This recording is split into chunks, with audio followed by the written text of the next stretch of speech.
right, Dr. Bongo, let me take it up from there. Looking back to Nigeria, you talked about diversification, but let's look at the forecast for Nigeria's economy in 2017, which is expected to grow by 1.3% and 2.9% in 2018. What do you see that would drive this growth? And looking at the federal government's economic recovery plans.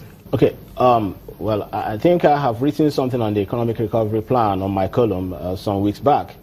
I think it's a very simple question. We've seen some bit of recovery in the oil market, meaning that the government's revenue has improved. And that is actually what has empowered the central bank to intervene in the foreign exchange market. Okay, so some of the constraints, supply constraints that have been observed, witnessed in that so far in that market over the last year and a half seem to have, well, dissipated for the moment.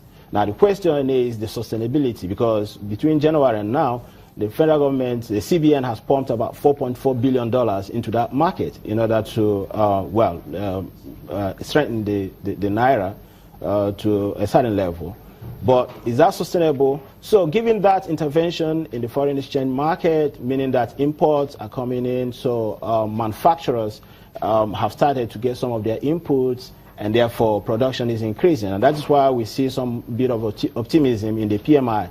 So the PMI index, the last one, is above 50, which shows that there is a bit of optimism in the market. If it is below 40, that's pessimism. So now that it's gotten above 50, so people are optimistic about the prospects of the economy. So things are looking upward. So it's very easy to explain the growth projections of the IMF.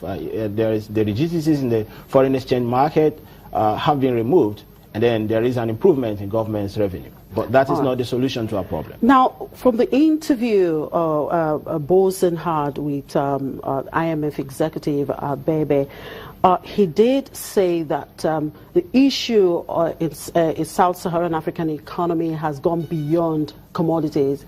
Instead, he talked about policy inaction by the government of these various countries. Now, pin it down to our country, Nigeria, what the government is actually doing and what they are expected to do to actually drive this growth that we're talking about.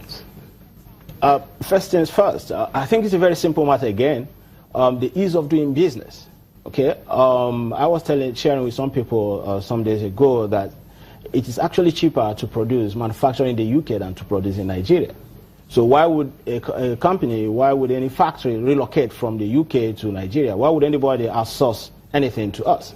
Okay, so we need to reduce the cost of doing business in Nigeria. And having said that, we are speaking about infrastructure. Government is borrowing heavily.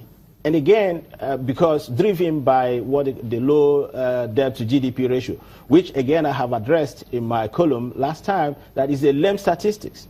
We cannot use that as a guide at all, because if we do that, we mess things up. Because there are countries that have racked up very high debt to GDP ratios, 300%, like China, the United States is about 250%. Yet they're not doing badly. So meaning that the debt to GDP ratio is not what any country should go by. Instead, we should focus on interest payment to revenue. Okay, that is gives a clearer picture. Right now, that is going up because of government's crowding out effect, because they're looking for money to fund the deficit that we're having in the budget. So as that happens, again, the debt profile keeps rising, the cost of business. But what I'm saying in effect is that the money that government is getting, borrowing, should be funneled towards infrastructure development. So they can improve power. The Southeast governors met yesterday, and they are complaining about power. The Minister of Power complaining about the discourse. So everybody's complaining about power. One day we have 4,000 megawatts. The next day we have 2,000 megawatts. There has not been any interruption in gas supply, yet things cannot work out in the power sector. So except to get the basic things, simple things first. All right. Thank you, Mr. Bongo. I'm sure my colleague Bolson may want to chip in something before we call it a day on this segment. Bolson.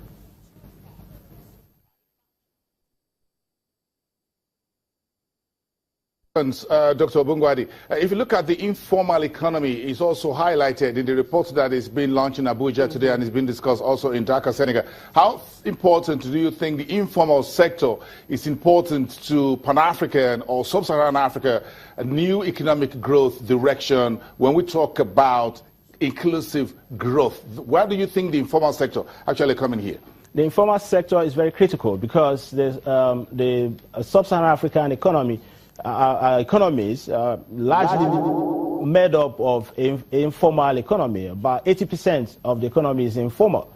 Most people are employed in the informal sector. So what policies do we need to drive growth in that sector? But that will now be, we'll be talking about formalizing the sector. Let's take Nigeria, for instance. We've seen the CBN cashless policy, okay, that was quickly withdrawn. Of course, when we look at that, it's a policy that was never intended to go anywhere because our economy is largely informal. So you cannot restrict people's handling of cash because once you do that, you limit transactions in the informal economic sector. So government needs to come up with pro-poor inclusive policies to support activities in that sector. All right.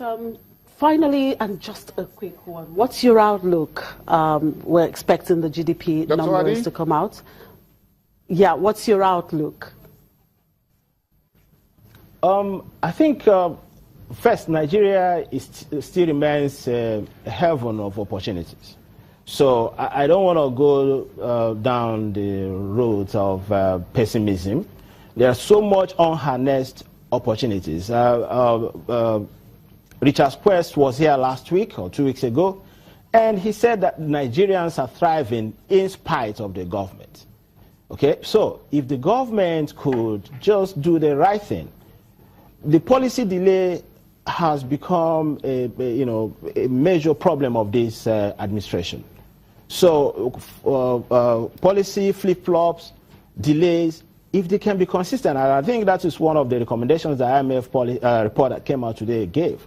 There is need for consistency. All right, thank you very much, Dr. Adi. It's been a wonderful conversation.